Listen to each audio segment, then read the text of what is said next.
નમસ્કાર ખેડૂત મિત્રો. આજે 4-5 દિવસથી વરસાદે વિરામ લીધો છે અને આજે આપણે હળદરનું એક ખેતરનો પ્લોટ બનાવેલ છે તેની વિઝિટમાં આવ્યા છીએ.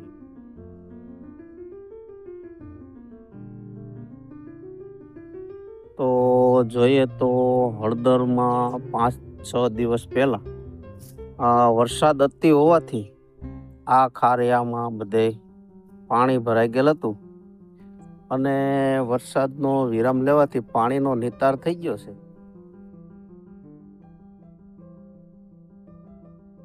ત્યાર પછી જોઈએ તો આની હળદર એકદમ વ્યવસ્થિત દેખાય છે અને આમાં હાથથી નિંદામણ કરેલું છે. હાથથી નિંદામણ કરી અને વ્યવસ્થિત પ્લોટ આપણને જોઈ શકીએ છીએ કે દેખાય છે.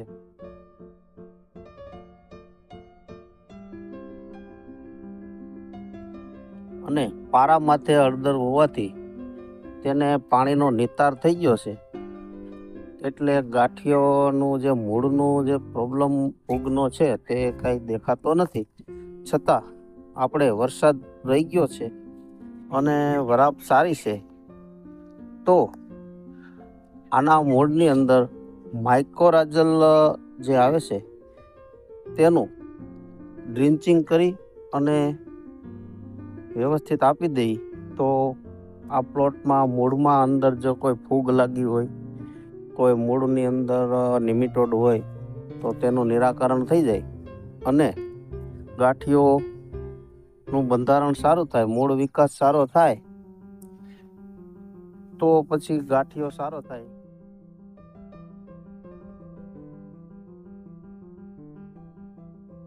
અને ઉપરથી જોઈએ તો પાનની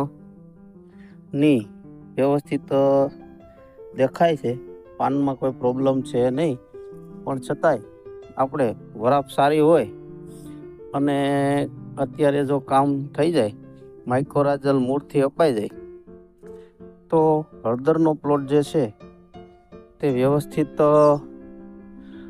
આખો એક છોડ પણ એ નહીં તે રીતે ડ્રિન્ચિંગ કરી અને આપીએ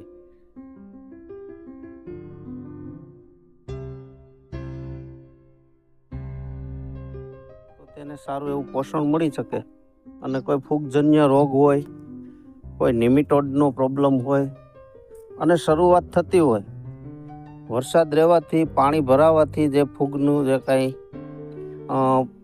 મૂળની અંદર જો કંઈ આવેલું હોય તો તેનું પણ નિરાકરણ થઈ જાય અને પ્લોટ એકદમ વ્યવસ્થિત સારો થઈ જાય.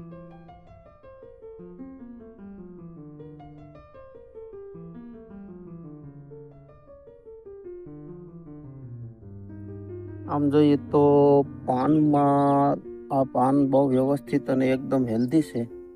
નવા પાન પણ વ્યવસ્થિત આ ભમરી દેખાય છે તેમ નીકળે છે, એટલે હળદરનો ગ્રોથ સારો છે.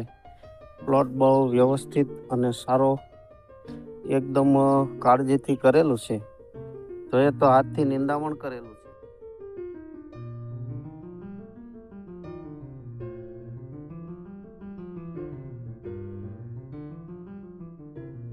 હવે આ નાનું જે નિંદામણ છે, ઘાસ છે, એ જરા દેખાય છે, પણ આને હાથથી લઈ લે નિંદામણ તો વધારે સારું, કારણ કે દવાથી થોડું ઘણું હળદરને અસર થાય છે. તો આપણે બને ત્યાં સુધી હાથથી નિંદામણ કરશું અને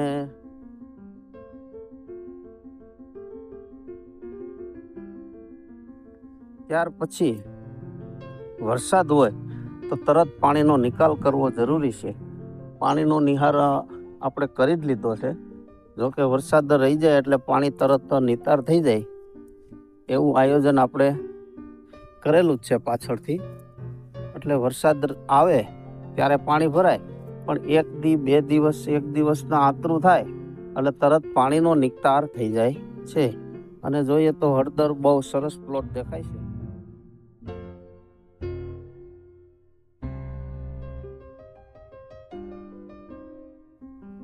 હળદરની અંદર મૂળનો જે પ્રોબ્લેમ છે તેનું સોલ્યુશન બહુ મહત્વનું હોય છે, તો તેના ટ્રીટમેન્ટ આપણે કરવી જરૂરી છે. અને એમાં માઇકોરાજા છે એવી અમુક સારી પ્રોડક્ટ આવે છે, તો તે આપવાથી મૂળની અંદર જે કાંઈ પ્રોબ્લેમ હોય, જે કાંઈ નિમેટોડનો પ્રોબ્લેમ હોય, ફૂગનો પ્રોબ્લેમ હોય, તો તે પણ સરસ રીતે એનું નિરાકરણ થઈ શકે. અને સમયસર જો આ અપાઈ જાય તો હળદરનું ઉત્પાદન આપણને સારું.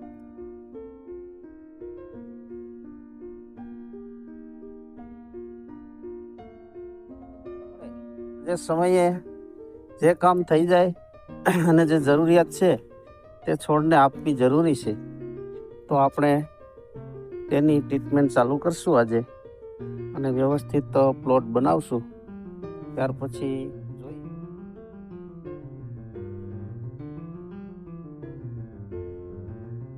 તો આવતા વખતે આપણે જોવું કે એની અંદર શું ફરક દેખાય છે, શું એનું રિઝલ્ટ છે, શું એનું કામ છે. આ બધું વ્યવસ્થિત આપણે જોઈ લેશું. જય શ્રી કૃષ્ણ.